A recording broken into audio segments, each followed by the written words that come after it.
একটি শান্ত গ্রামের গল্প এটা। সেখানে থাকতেন এক সৎ খামারি, নাম তার রহিম। প্রতিদিন সকালে সূর্য উঠতেই মোরগ ডাকে, আর রহিম তার খামারে চলে যেত। গরু ছাগলগুলোর যত্ন নেওয়া ছিল তার সবচেয়ে প্রিয় কাজ। সে তাদের খাওয়াতো, পানি দিত, আর ভালোবাসা ভরে মাথায় হাত বুলিয়ে দিত। ওগুলো ছিল যেন তার নিজের সন্তান। কিন্তু তার পাশের ঘরেই থাকত করিম নামের এক প্রতিবেশী, যে রহিমের সুখ আর সাফল্য সহ্য করতে পারত না। রহিমের খামার যত উন্নতি করত, করিমের মনে ততই হিংসা বাড়ত। একদিন করিম মনে মনে বলল, রহিম তো অনেক গরু ছাগল পেয়েছে, একটা আমি নিলেই বা ক্ষতি কি। রাত নামল। আকাশে চাঁদ আধো লুকানো, চারদিকে নীরবতা।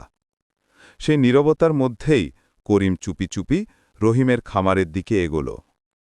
পায়ের নিচে শুকনো পাতা মচমচ শব্দ করল। দূরে কুকুরটা হালকা ঘেউ ঘেউ করল, কিন্তু করিম থামল না। সে ধীরে ধীরে এক গরুর দড়ি খুলে নিল এবং অন্ধকারে মিলিয়ে গেল। ভোরে ঘুম থেকে উঠে রহিম দেখল তার প্রিয় গরুটি নেই। সে বসে পড়ল মাটিতে, চুপচাপ তাকিয়ে রইল আকাশের দিকে। তার চোখে ছিল দুঃখ, কিন্তু মুখে কোনো রাগ নেই।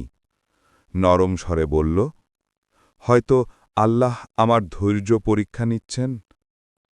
ওদিকে করিম গরুটি নিয়ে বাজারে গেল।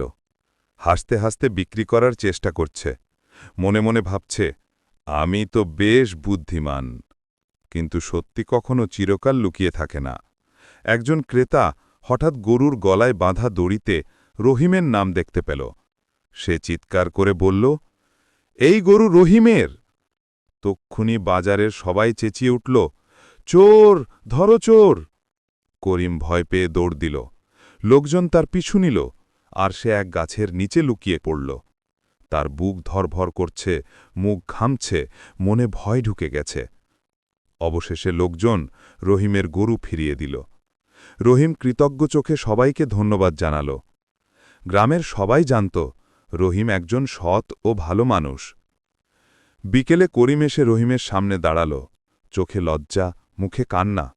সে বলল, ভাই রহিম, আমি ভুল করেছি, আমাকে ক্ষমা করে দিন।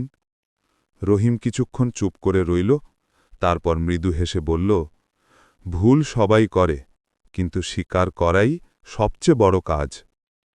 তারপর রহিম তাকে খামারে আমন্ত্রণ জানাল। দুজনে মিলে পশুগুলোকে খাওয়াতে লাগল। পাশে গ্রামের বাচ্চারা খেলছে, বাতাসে ভেসে আসছে পাখির ডাক।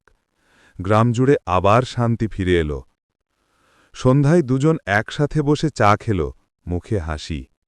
রহিম বলল, করিম, সততার ক্ষমাই হল মানুষকে সত্যিকারের বড় করে তোলে। সূর্য ডুবে যাচ্ছে, আকাশ লালচে। খামারের গরু ছাগল ফিরে আসছে তাদের ঘরে, আর পেছনে বাজছে নরম বাঁশির সুর।